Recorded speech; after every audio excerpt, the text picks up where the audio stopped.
chemistry. I hope you had a good day off.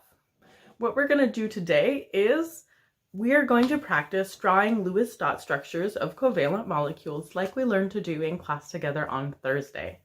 If you forgot how to do that or just need a refresher, I'll be sure to post a video in the resources for the assignment that reviews the steps to make Lewis dot structures.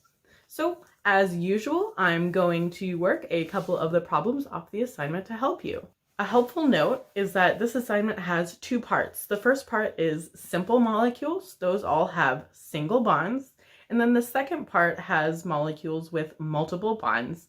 And I was sure to underline and bold the central atom, so you know which one goes in the middle and how things attach. So I'm going to start by working the first one from the first section, and this is phosphorus tribromide PBr3. The first thing you're going to want to do is find the number of valence electrons.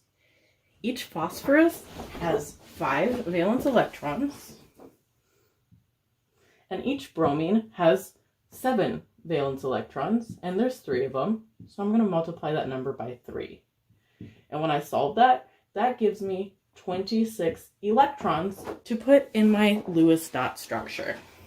P is in the middle, and then all the bromines are spread out around it. So I'm going to start by drawing my skeleton structure. And then make sure I subtract those electron pairs from my number. So that's 1, 2, 3, 4, 5, 6 used. So we have 20 electrons left to try to satisfy the octets of all of these atoms.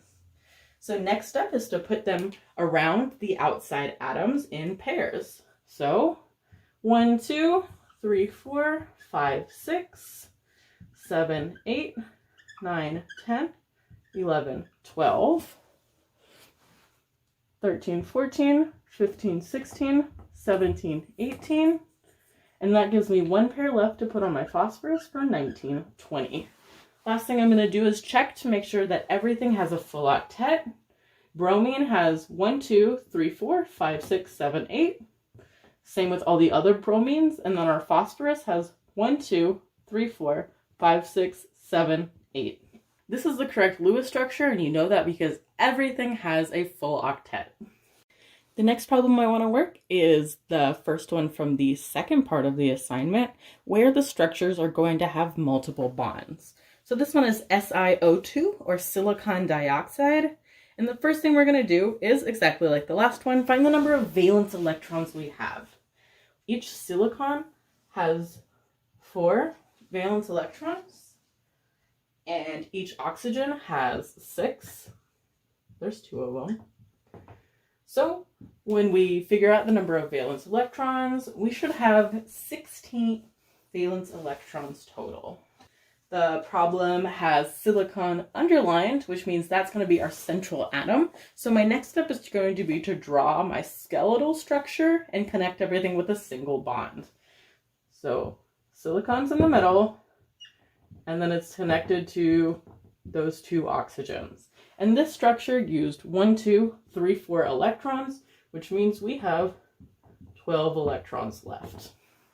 So I'm going to start by putting pairs of our remaining electrons around the oxygen atoms because they are the outside atoms in our structure. So 1, 2, 3, 4, 5, 6, 7, 8, 9, 10, 11, 12. All right, so now we've used all of our electrons, and our oxygens have full octets, but silicon only has 1, 2, 3, 4 valence electrons. So if you don't have enough electrons on the central atom, what you can do is you can shift a pair to a double bond. So let me redraw that with that electron pair as a double bond. All right, now let's check the electron count for oxygen and silicon. Oxygen has 1, 2, 3, 4, 5, 6, 7, 8, and silicon has 1, 2, 3, 4, 5, 6. So silicon is still short 2. So find another pair of valence electrons. That is going to become a double bond. Technically, you could use either this pair or this pair, but molecules tend to be symmetrical if they can, so I'm going to use this pair. If you did the other pair, it would still be correct. It would just be the less common form. Those are known as resonance forms. So let me shift that pair of electrons into the double bond with silicon, and we'll check valence electrons again. So our oxygens have 1, 2, 3, 4, 5, 6, 7, 8. Oxygens are good. And then our silicon has 1, 2, 3, 4, 5, 6, 7, 8. So now that all atoms have 8 valence electrons, this is going to be our Lewis dot structure for silicon dioxide. If you have any questions, as always, send me an email or come to office hours. Bye, Kim.